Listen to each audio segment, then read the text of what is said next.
12:36. Okay, so I'd like to welcome Shashank Jain, who's the VP of Products at TeleVox, TeleVox Healthcare, actually. You may have met some of the TeleVox team with us the last couple of days as well. So Shashank's joined alongside Mallory, Rebecca, Mallory, and Mohammed. So if you haven't had a chance to meet them, Rebecca, Mallory, and Mohammed, give us a wave, just in case. These are the rest of the team alongside Shashank, if you'd like to find out a little bit more about what TeleVox does. I know they're definitely experts in the enhanced digital patient engagement space. And Shashank's going to be here joining us this afternoon, I should say, for a talk on where intent meets action, designing Optichannel journeys that drive conversion and adherence. So, like I said, we've got a quick 15-minute session from Shashank here. Then following on from that, we're straight over to the Columbus Ballroom for lunch, and we'll reconvene for the afternoon session. Please join me in welcoming Shashank as our final speaker of the morning.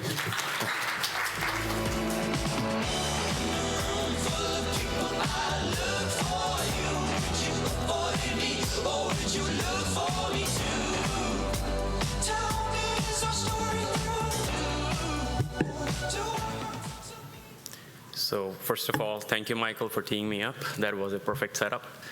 So in the last 2 days, we heard a lot about like me, my brand, how can I get it out there? But I've worked in health systems for about 10 years as a clinical informaticist, as Epic implementer who has designed clinical workflows and implemented them coast to coast. So I'm gonna change the framing from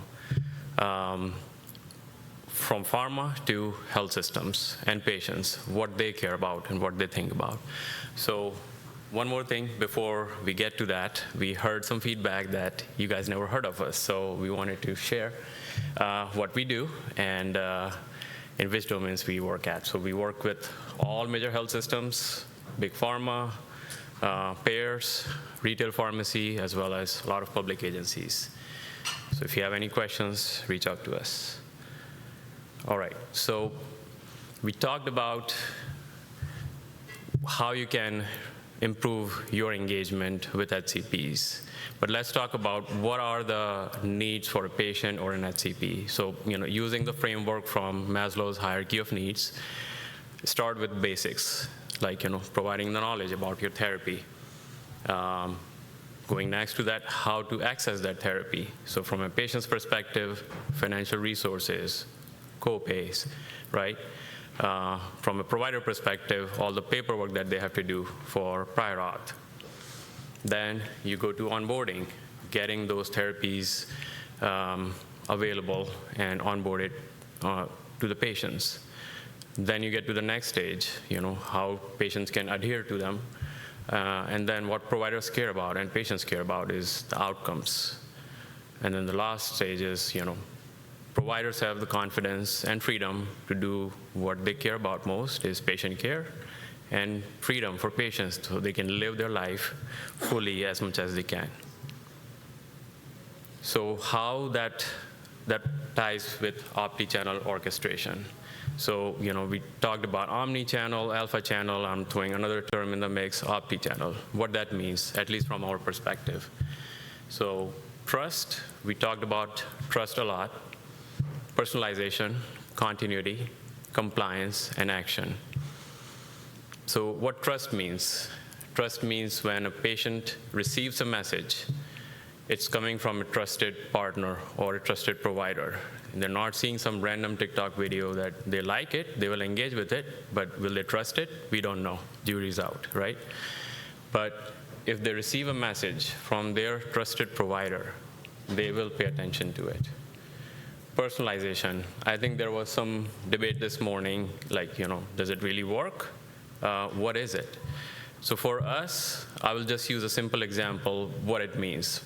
So if you're doing a simple vaccine campaign, you can just send, this is a flu shot season,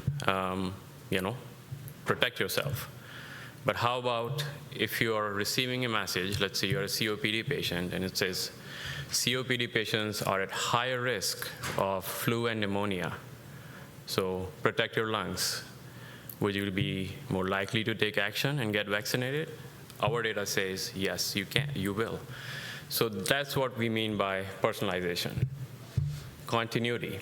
So from continuity perspective, since we are primarily a patient engagement company, we think for like the whole patient journey. So from your perspective, patient could be on a clinical trial. How can we keep those patients compliant and adherent to those trials? After the trial, let's say they get on therapy, how we keep them engaged and keep them onboarded on those therapies. Compliance, like how you are able to communicate with those patients. And then action. Action could be for patients and providers, different type of actions like, do they decide to stay on the therapy or do they select an alternative version, right? So that's what we mean in terms of Optichannel orchestration. So this is a sample flow, like what we mean, like, end to end. And this is from a health system perspective. So when you talk to your health system partners, first let me ask, how many of you are actually trying to partner with health systems for specific therapies? Only a few. So that's a big opportunity, right? Think about like how you can provide value. A doctor will not feel value like you bombarding them with emails and just-in-time triggers. They'll feel like they're getting value, that if they can do something for their patients, they can reduce their staff burden, and how they can do that. So in this example, a patient gets discharged, they get personalized instructions, they get reminders about their therapy, about their diet, whatnot. They get some questionnaires, right? Because payers require a lot of different questionnaires, whether it's Medicare or health plans. We complete all of that in one flow, depending which channel is appropriate for which kind of outreach. And in the meantime, if there is an escalation reported by patient, then how can we connect the patient directly with the right care team so they don't have to chase through that phone tree of a health system and manage the patient? That's what brings value to a health system, to a HCP, and to a patient. So here's an example of how you can interact, not you, but health systems. So as marketers, it's your imperative to figure out ways on how you can enable your health system partners to do these kind of outreach. So what you're seeing here is an RCS message, so it's a next version of SMS. So it's not an app, and it's not a website.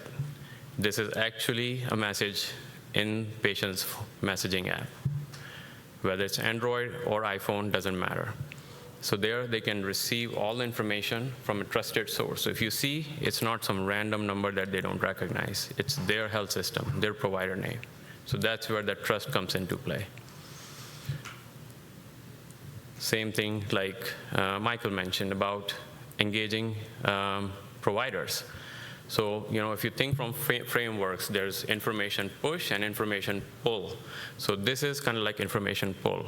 It's in their hands, whatever information they need, they can get it. It's not brand specific, so you can have, let's say, whichever your company is, you can provide this channel to them and they can access the content for all of the brands for that company easily. So going back to how we have done it, there's a QR code, you can scan it. This is publicly available study. We worked with Indiana State Department of Health and Pfizer for a vaccine program. So if you'd like to learn more about it. And talking about digital, right? Here, we didn't even use digital print. We used postcards. So just think about different ways how you can engage communities. So we used postcards plus SMS. And we got fantastic results. And this has been, expanding across the US, these kind of programs with our partnerships. So in terms of the platform, I think someone made a comment like, yeah, everybody has a platform just to have a platform. But what it means for us, yeah, we have a platform too. But what it means is it needs to be compliant. So how you can add your content that can be, MLR approved, provider approved. So how we can build those safeguards within the platform, how you can build those adaptive patient journeys, And really, the main thing is alignment with payers and partners, health systems. So how you can figure out ways to partner with them, sponsor them, to reach out to their communities, to build that awareness. I think yesterday someone made a comment about you can pinpoint a patient that could be in a region for a rare disease, could go to HCP within a given time frame. But a lot of times the challenge is you have to get all those patients in the door in a health system. And how you do that by creating awareness within those communities. So talking about our platform, so we work with all major EHRs. So this is from Epic's showroom. So our app is available there. And in terms of providing the platform, so this is not a separate platform. It could be, but it can live within an EHR. So all of our providers, where they live when they're not doing patient care or when they're doing patient care in their EHR. So what's the best way for them to engage with your content, run campaigns, create that awareness, or do that personalized outreach with the patients? You can do that in just one platform within the EHR. Then we also talk about outcomes and measurements and A/B testing and multivariate testing, right? So all of that is available within that. You can also get insights that, okay, what kind of campaign is performing for these patients? What kind of nudges are working? So you can really fine-tune those messaging and cadences for different kind of care plans and outreaches. This is kind of like our no-code self-service platform where nurses and clinicians can go ahead and build their care plans. So it's not hard-coded. You can go in, create your own care plans, and then just start reaching out to those patients. So it could be, before a therapy, after a therapy, during a therapy, it doesn't matter. It's agnostic to that. Oops. So if you'd like to learn more about how you can technically implement based on the disease areas you're focused on, reach out to us and we'll be happy to provide you some more insights on how we work with our partners, especially health system and payer partners and pharma partners, and act as a glue to bring all of them together. Any questions?